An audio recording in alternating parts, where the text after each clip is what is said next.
Hi everybody, my name's Matt. Welcome back to the School Doggery YouTube channel. Welcome back if you've been here before.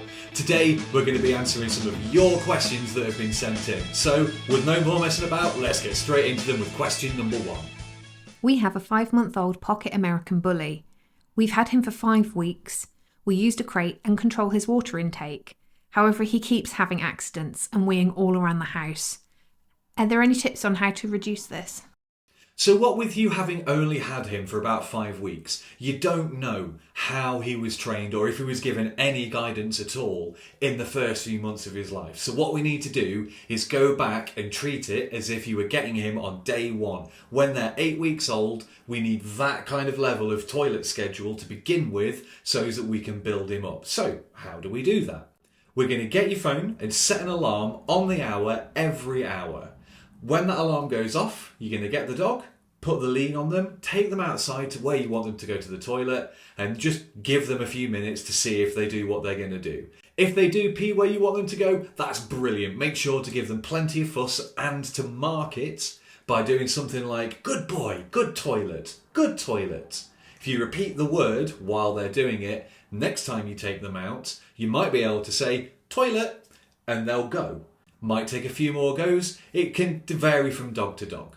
So for a week, that's what you're going to do. Every hour, take them out for a toilet break. Take them out after they've eaten, after they've had a nap. Then, in a week, we can extend that by half an hour. And then the week after, half an hour again. And you'll build it up until they've got bladder control. It's great that you said you're using a crate. A well crate trained dog won't go in their crate. So if you need to leave them alone for a little bit, you can't keep an eye on them, pop them into their crate, you can be pretty well assured that they're not going to have an accident while they're in there. Now, if you do catch him having an accident while he's just wandering around the house, there are several things that we need to remember. If you catch him in the act, then you can tell him off. You can give him a grab the collar, grab the lead, take them outside, put them onto where you need them to go. If you find their wee after they've done it, please do not ever be tempted to fall for the old wives' tale of rubbing their nose in it. That is one of the worst things you can do, especially when you're trying to set up a relationship with a new puppy. Dogs are very much in the moment learners. If you catch them while they're doing something and tell them off, they'll remember it. But if you see that they've done something and they've already moved away to something else and then you tell them off, they won't be able to connect that they're being told off for that action. All it knows is that occasionally you're liable to get angry for what it seems to be no reason. So if you can catch them in the act, that's great. If not, just be more vigilant with them, utilise the crate and keep taking them out. Give them those opportunities and it will get better. So now, let's go to question number 2. When do puppies start to need less sleep? Our 6-month-old schedule needs adjusting. Should we be aiming for 18 to 20 hours a day?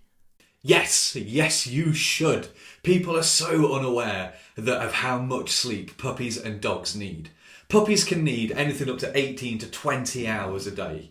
An adult dog will spend at least 12 to 14 hours of the day asleep or snoozing. An overtired dog will get into all sorts of trouble, so it's best to give them plenty of ways to decompress, to take a nap, to take a rest, and let them become themselves again. This is another instance where using a crate really would help. Having a crate is a safe, calm, relaxing space, gives them somewhere to go and decompress and have a nap. An overtired puppy will get into trouble. There is no such thing as too much sleep for a young puppy, especially in that first 6 months. So now, question 3. Our 11-week-old pup sees my husband as the leader and me as a litter mate. Is it possible to have 2 leaders? And how do I make the transition from playmate to leader? So the first thing I want to touch on here is the age of the puppy. At 11 weeks, they've barely had chance to get settled into your house yet. A few weeks ago, they were living somewhere completely different. They had their parents with them, their whole brothers and sisters, the whole litter, and now they're in this new, scary, different place.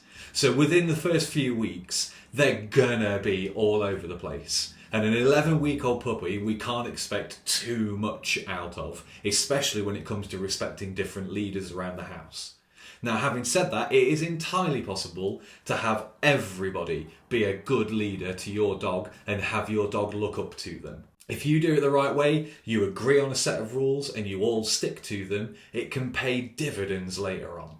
We had the exact same problem when we brought Freddie home. He spent most of his day in his crate next to me while I worked, and I led a lot of his training sessions with him as well.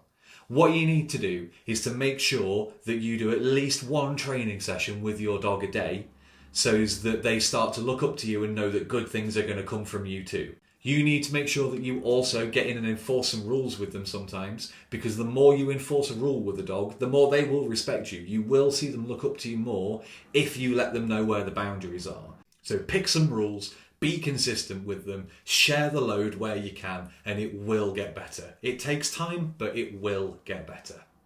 Now, on to question 4. I've read up on socialisation and have a list of things I want to get him used to. How many times should I expose him to something before I can expect him to be socialised to that thing? Is there a cut-off point that I need to have him socialised by?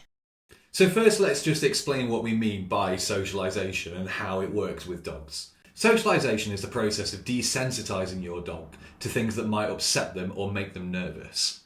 Any new sight, sound, smell or situation has the potential to trigger an adverse reaction in your dog. So by socialising, we mean exposing them to as many things as possible as young as possible. We're aiming for them to build up a tolerance and acceptance of all these things. So if your dog can handle something, if you can sit your dog next to a road and they're not too worried about it, not too bothered, take a step closer, find a bigger road. If they're still scared and need to move away from it, move further back away from the road, find a smaller road, but keep working on it. Don't be tempted the first time that they show that they don't like something to give up on that thing. There is no time limit for socialisation, but there are ideal windows when a puppy is born that if we can get them exposed to as many things as possible in those first few weeks, we can give ourselves a brilliant foundation for later on.